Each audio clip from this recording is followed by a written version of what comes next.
Welcome to Make Your Statement, the podcast where we explore the journeys and lessons of growing businesses and standout brands.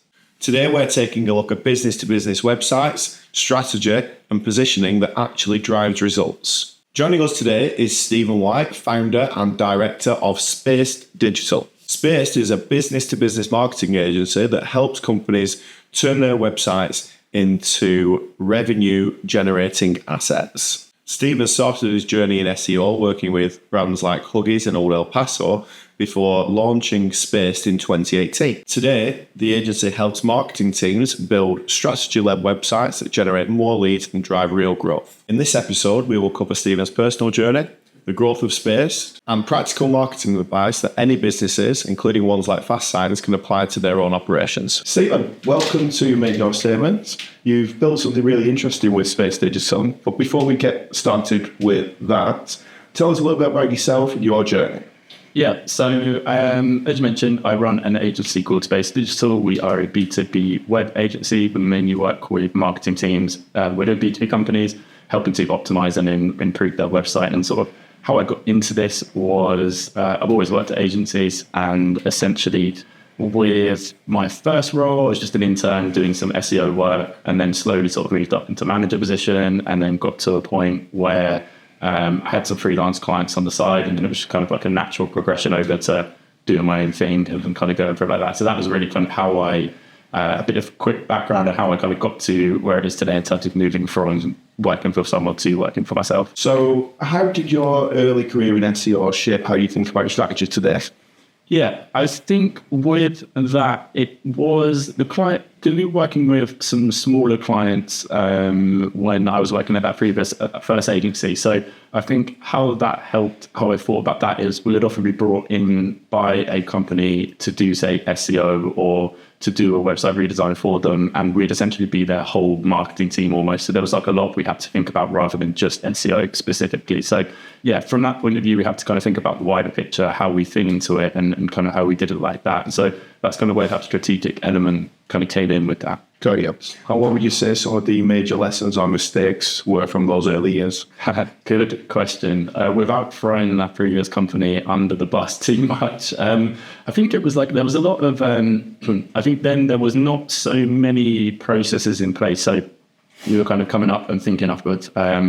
The SEO team was quite junior at that point. I was brought in initially as the only person, and it grew to like a team of 5 or 6 people. And the kind of biggest mistake really was that we didn't really have these processes in place. So we were kind of trying to come up with them as we were kind of going along. So I'd say that was kind of one of the biggest mistakes back then, was that lack of process and lack of kind of repeatable work that we could kind of keep doing for clients. So we had to kind of come up with that and put that in place. Cool. Okay. So what really drove you to start your own agency after working for such huge brands? Yeah, so at that first company, it was a very small company. There was like 10, 15 of us, and by the time I left, there was about 20 of us. And then I moved from there to an agency owned by WPP, so massive kind of group of agencies. God knows how many thousands of people kind of worked for them, but even just at the agency I was working at, there was a couple of thousand. So it went from that kind of smaller team to a much larger, bigger team. And I don't think if I had that initial experience of working in a small team and looking at kind of the business and being like, I could do this, like kind of I could start a business like this. Whereas I moved to the big agency and I'm like, I could never do something like this. You know, it's like that kind of thing. So I don't think if I had that initial introduction at a much smaller company that I would have thought I could have potentially have done it and moved over. So I think that was kind of the catalyst of thinking like, this is possible. It is just kind of get some clients, have some processes, do some work, and kind of grow it from there. And that's where that initial idea kind of came from, really. Sure. And what does your team look like at Spaced now, and how have you built that culture? Yeah, so there is 5 of us full-time working in the UK, and then we've got a couple of overflow kind of freelancers that we work with as well, like as and when that work is kind of, a lot or not as much kind of thing to help with that unpredictable nature sometimes of that agency life. And in terms of the culture, yeah, that is a good question. I think so we were based in London. We had the office in London, had that sort of pre-COVID all the way through COVID and for a couple of years after. And I think the culture was really easy then. You're all in the office, you go in, it's kind of, it is what you make it. Like, you celebrate people's birthdays, you kind of like go out for drinks after. It's nice and easy because you're all there. We shut that office down in London. The lease came up to an end, and then we could have done with saving the money, and we're kind of a bit more scattered over the country. I just moved up to Manchester. So I think that's where the culture has been hard now to try and do that on a remote basis. So yeah, it's still remembering the little things like the birthdays and trying to like send gifts and like do things like that. But it's harder to have that kind of office-based culture that kind of does tend to go naturally when you just get a group of people in a room. So we'd have to try and kind of supplement that a bit more digitally with make sure we have a few more calls during the week and just kind of do things a bit more together and just make sure no one's kind of festering at home and unhappy kind of thing. So yeah, it has been a big challenge moving from that. But I do think it's something we've been working on and been trying to affect. Excellent. So, Steve, it's very clear that you've developed a process and a strategy which is very different to the sort of typical model or the typical agency model. So let's talk a little bit about how you guys at Space drive results. Yeah, so mainly with that, I think the thing that we're leaning into a lot now is finding the most value, and it does depend, and I think we'll potentially talk about this in the future in terms of how it varies for different sizes of business and what this is applicable to. But the companies that we tend to work with, they have a marketing team in place. They're a bit more established. Their website is already generating quite a lot of leads, so they could rank. For example, I checked out the FASTSIGNS website before I came in just to see kind of what keywords you were ranking for or things like that.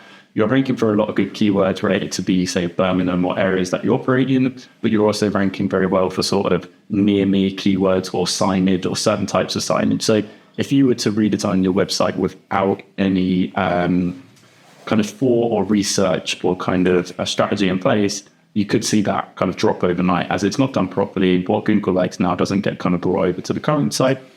So I think that's what we've tried to emphasize a lot is that research and that strategy phase and just making sure everything's in place there before we even touch the design of the site and think about that. So it takes a few different routes. We would come in, speak to the team, speak to, say, the people making the size, the people who are kind of, doing the sales, even speaking to the admin and customer service, like what are some common issues that kind of keep cropping up or anything like that. And also speaking to the customers. So really trying to understand what they're looking for, what they're searching for, and what's important to them. And again, you might have many different customers in different segments. Could be an apartment block looking for some certain signage, or it could be like a local law firm looking for a sign.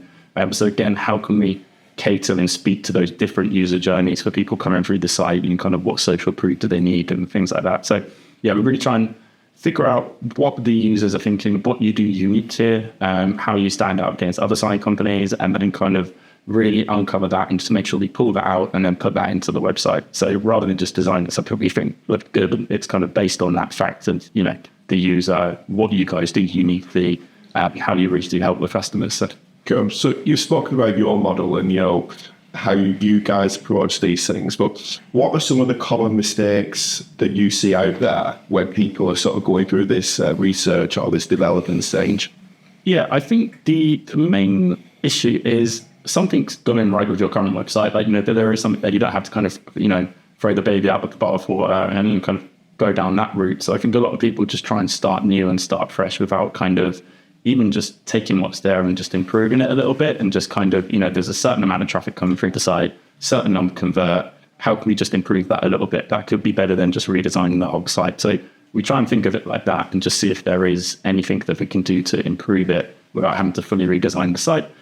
So I think that's a common mistake is that kind of really the whole thing when it doesn't necessarily need to be done. Sure. And I think, that's kind of, that will then again, potentially not get us better results for more money than the other route. So again, it's kind of weighing up and just seeing like what can be done. Sometimes there's an instance where, the whole branding changes or, the CMS or the system that the website's on is just not working for you anymore. And for financial reasons, you want to swap to another CMS. So there's other reasons sometimes behind it, but it's really uncovering that first and just figuring that out.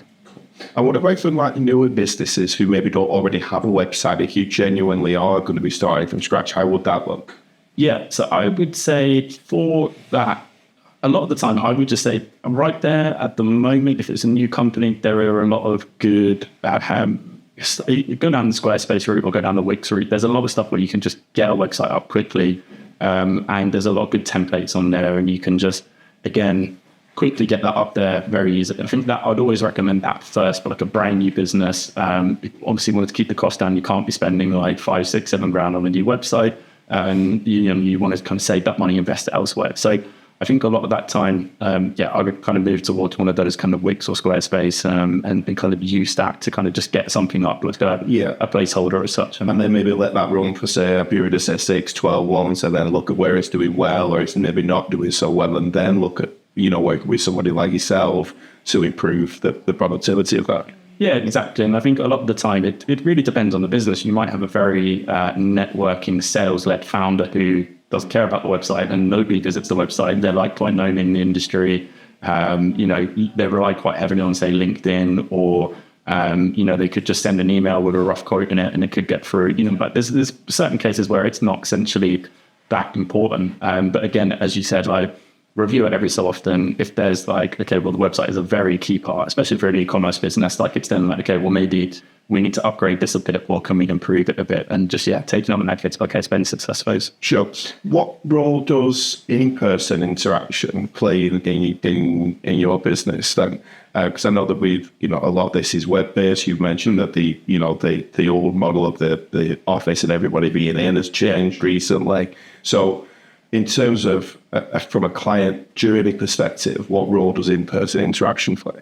Yeah, massively important. So there's kind of two sides to this. So we'll always do that initial first workshop in person with the client. So I literally had our designer who's just in America and then fly back to come for this workshop a couple of weeks ago, just to basically ensure that he was in the room whilst we were there. We went to, they're like an automation parts company down in Stafford. We went down there, saw the office, met the wider team. Like you showed there around today, had a little look around, got a feel for it. This is what we do, this is what we do, this is what we do. And you kind of take it in like, via osmosis. You can get an idea of the culture and kind of speak to different people. So I think that first workshop in person is massively important. It's definitely something where we've really pushed. Whereas before, I'd be like, we had on Zoom, I'm not going to travel down to see you, we'll do it like this. And then we just got to a point of like, we did one in person and we're like, oh my God, that was infinitely better than, what we had done before. And you go and get lunch with them and you spend a bit of time, and it's just that little chat of like, that you wouldn't cover on a Zoom call, and just those random questions on it, getting to know them as well. So it helps not only from the project point of view in terms of delivering a better end result, but it's like just nicer. It's like nicer just to actually have that human contact with someone. So good. Can you share any examples of where getting that discovery phase right has yielded great results? Yeah, so I would say the most important recent one that we had was a TV production company. So they're supplying sort of like camera parts and lots of stuff for massive sporting events. And they had a trade show, so we actually went down to go and kind of see one of their stands and what it would look like when we went to go and see them. And that really helped us because they had some archaic brand guidelines. They had some kind of old PDFs of this, but you go and see this, this trade stand, and it's like amazing. It has all this kind of different way that their products are displayed, different videos of showcasing this and this. So then you're like, why do you not have this on the website? And then they were like, oh, just not really thought about it. So I think in terms of that, we then took that gap between their trade show, which looks amazing, and then people Googled them after the trade show, and it's like, you can upgrade website, brought in a line with that. And they just had another conference recently where they've had some feedback of people who have like looked at the site and given it good feedback in terms of that. So there was that kind of initial verbal feedback as well, or kind of that qualitative feedback. But then there's also the positive improvements to the number of events and the kind of time on site and the how people are kind of browsing through the site as well. So good. Okay. So, Stephen, you said already how discovery drives everything, but once you've got that clarity, the next important thing is the execution of that. So, can you explain a little bit to us about how both digital and physical brand presences need to align? Yeah.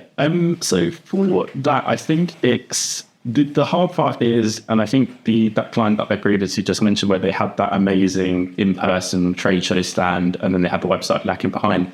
I think there's loads of different reasons for it. Sometimes, for example, on their previous website before we redesigned it, they couldn't update it easily. No one in the company had the skills development-wise to go in and change it. They're stuck with this very rigid platform. So I think from that, there was kind of that technical limitation of them being able to kind of close the gap between that offline and the online digital presence as such. So I think that happens quite a lot where there isn't skill within the company. They're left with a bit of an archaic system or kind of some kind of technical limitation there.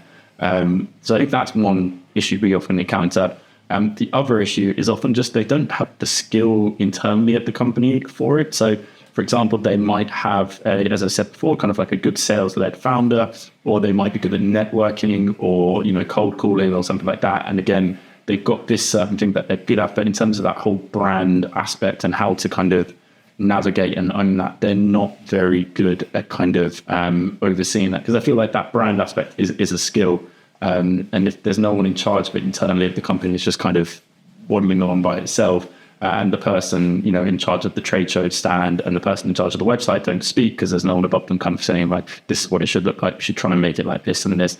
I think that's where that disconnect comes from as well. So I think, it's the hard part is having someone internally to champion that, or having some complete guidelines to be like, when we, do a trade show, this is what it should look like. When we do a sign, this is what it should look like. Never put the logo like this. These are the colors. You'd be so surprised so many times how many companies, and I'm sure you guys must deal with it a lot, where they're like, oh, we want a sign. It's like, okay, great. What color? And it's like, this is the yellow we use. And you're like, well, what's the hex color, or what's the color of this? So I think that is, and we will be shocked as well. Some large companies we've worked with feel like, it's either old guidelines or we don't use them that much anymore, or can you help us update them and things like that. So I think that does happen quite a lot where, there isn't someone championing it inside. There's not a central document. There's no do this, don't do this kind of guidance on certain things. So I think that's the biggest struggle. Okay, great.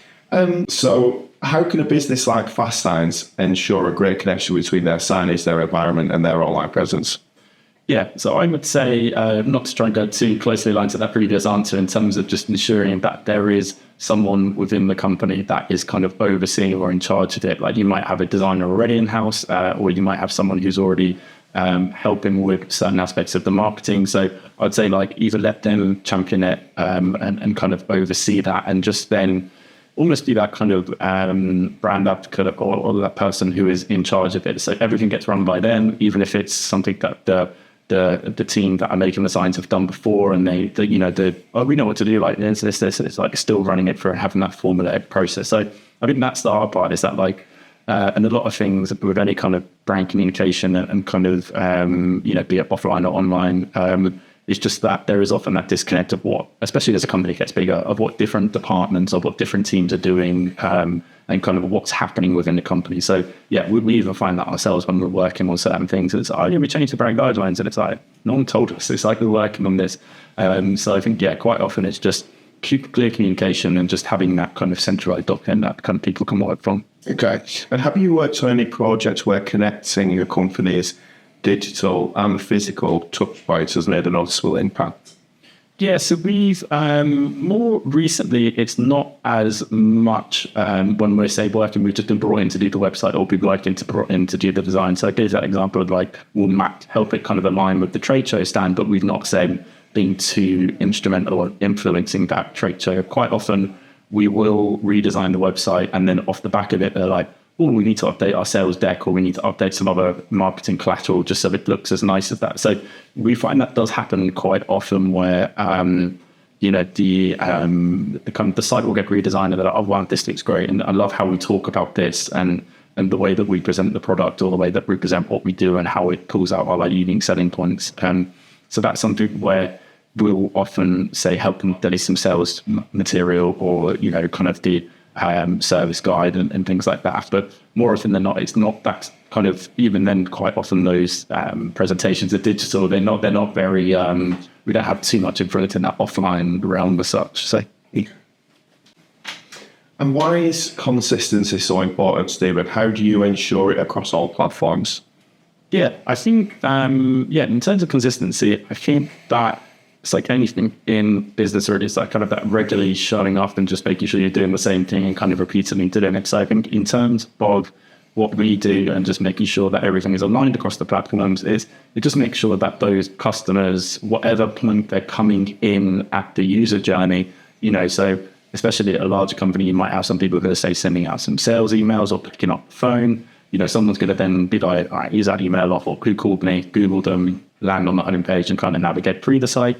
You might get some people coming from directly from Google through the site, or you might get some people who have seen you on social media and then come through to the website or kind of get in touch with you. So there's all these different touch points, and it just means that by having that consistency across all those touch points is essentially just going to ensure that that user is having the best experience as they're coming, kind of navigating through it, and they're not kind of thinking, as I gave that example before, I've met these amazing people at this trade show, and then when I go and Google the website, I'm like, is this the same company or is this like a different set of people? So I think that's the key with the consistency, is that you don't want the website to let you down when the sales team or the people at the conference are putting in such a good shift, or vice versa.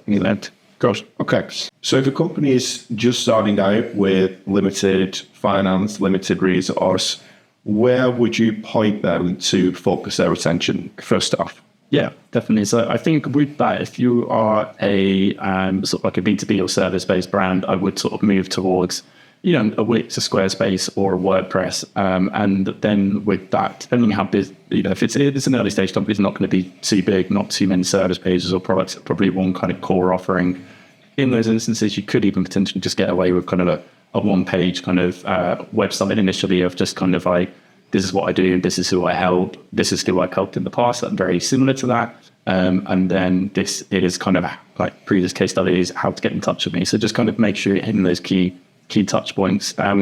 Whereas on the e-commerce side of things, I think, Shopify is nine times out of 10 is just a great out of the box option. So easy to set up. If you're setting just a fairly kind of narrow range of product there, say you're just starting to sell jewelry or something like that, like then again, you don't need a big fancy website. You just need to have nice photos, put them into the site, nice bit of copy about it, and stuff like that. And that Shopify will do kind of the whole kind of heavy lifting for you, essentially. So I think at that very initial stage, I was trying to lean on some themes or templates and stuff like that just to get it up there. Because I think for most companies, it's that, especially that initial year or two, it's just sales, and trying to push on that side of things.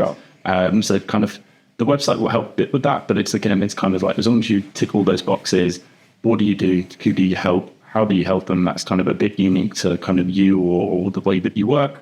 Proof that you've done it before and you've worked with similar companies, then it'd be even better if you have some testimonials from, if you only work with founders, you have some testimonials with founders, and then, kind of a clear way to call to action to kind of get in touch. So cover those angles, you'd be fine. Excellent. Okay. And by comparison then, let's look at a more established company, somebody, company that maybe already has a team in place. Yeah. What would you say the biggest growth blockers that you see are, and what would your advice be in terms of overcoming those?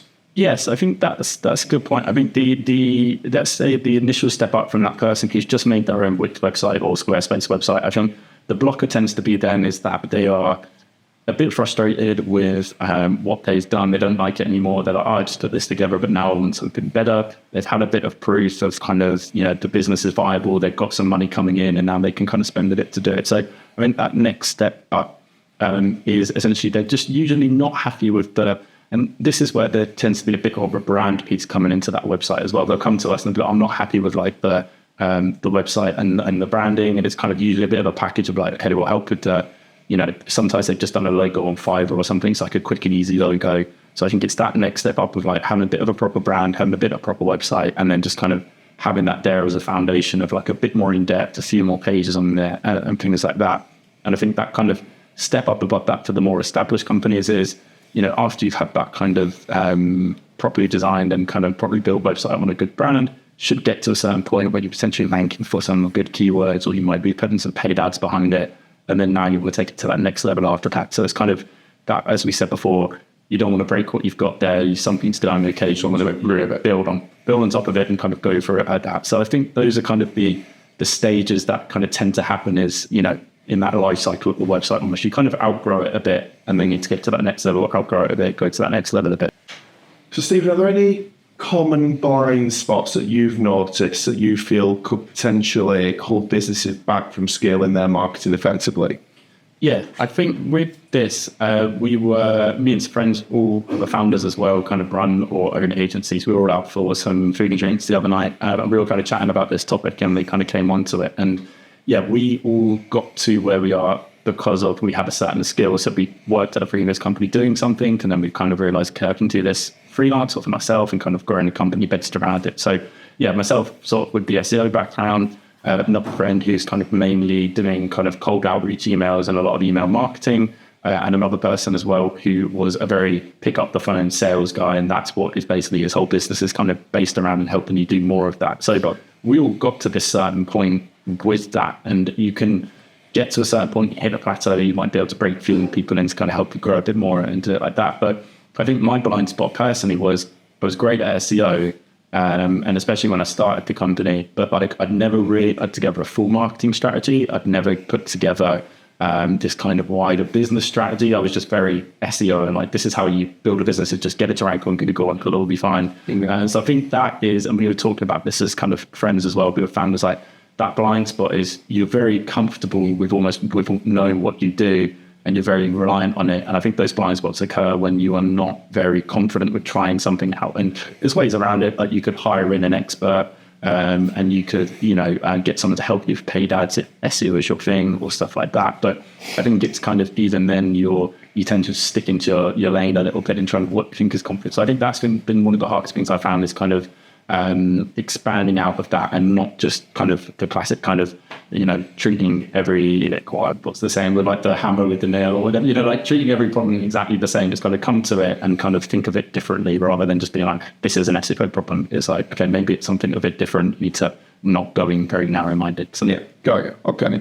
And how can, let me just rephrase that. How can internal teams avoid sort of sticking with what has worked before rather than pushing forward and driving additional growth? It's a great question. And I think that's it is always a tricky one, isn't it? Because it's like, if it's working, great. And okay, kind of keep doing it. But I do also agree with the principle of like, there should be a certain percentage of your time that you are experimenting, trying and doing different things. So what that looks like will potentially look very different to every company, but like it's kind of Google is the main driver of your business here and it's working really well for you and it's still doing okay. It's like, well, then if you're going to, try the podcast or try some personal branding on LinkedIn or try some different things, you do need to kind of try that to kind of help it grow. But it's also, don't do that at the neglect of what is kind of helping you. So it's always that tricky situation. Balance. Yeah. It's that finding that balance and not getting stuck in your ways, and then in 10 years' time being like, we should have done some stuff with AI. It's like, it's still... Well, that's a whole other conversation, isn't it? Yeah, exactly. So good. Thank you very much for all of your answers and your input and insights today, Stephen. It's been really valuable. Before we wrap up, can you tell us what's in store next for Space? What have you got planned? Yeah, so we are continuing to work with B2B companies, with marketing teams there, trying to take their websites that are doing quite well and taking improvements that there's obviously some more kind of conversion rate optimization work as well. But we're also launching a new company called Launchback, and that is essentially for companies without a marketing team. So since moving to Manchester, I've been working with a lot more businesses that kind of don't fit into that larger B2B marketing kind of company size that we're working with at the moment. There's kind of a lot more simple kind of people who have done the website themselves and need that next step up that we kind of spoke about before. So yeah, that's on the horizon to launch hopefully this week actually. So yeah, that's kind of something we've been working on to just kind of cater to small businesses locally in Manchester. And as we said before, with that as well, we'll be pushing kind of like face-to-face kind of interactions, first meetings and stuff like that as well. So cool. And are there any trends that you've noticed in marketing and digital strategy that you've been keeping an eye on, or maybe my listeners or our listeners should be keeping an eye out for? Yeah, I think it's hard because it's like we said before where we were going to not dive into the full topic of AI, and that's a whole nother conversation as such. And I think with that, it's just kind of keeping your finger on what's happening there. There's a lot of fluff on LinkedIn or YouTube about like certain AI processes or AI agents and stuff like that, but then there's also some amazingly useful stuff. So I think it's try not to get disheartened with how quickly it's all moving and kind of what's happening. Just keep a bit of a finger on the pulse and just see what's going on. Because for us, there's been so many ways that kind of implementing and then using AI to improve certain processes and kind of help us not replace full things, but like to kind of help us with certain aspects of what we do. That's been very useful, and I can only see that getting better for some certain areas of the business. So I think that would be, I know it's a bit of a cliche answer in terms of like what trends and things to kind of focus on, but I think you have to be focusing or at least looking at that just to see how it might be able to help you. And what's one piece of advice that you would give to somebody who is trying to cut through in a crowded market? Yeah, I think there's a lot of kind of fake it till you make it or try and be like this big bravado personality and stuff like that. And like, if that's not you, don't lean into it. If that is you, lean into it. Like, I think we were all, not to get wishy-washy, kind of like, we're all unique in certain ways and stuff like that. But there's certain things that make certain people interesting. Lean into those. If you're a bit of an introverted person that doesn't like talking to people, don't do certain things where you have to go to networking events every week and like you hate it kind of thing. So I think, in terms of that, just stick with what you're good at and kind of like lean into that and kind of work with that essentially. Brilliant. Great.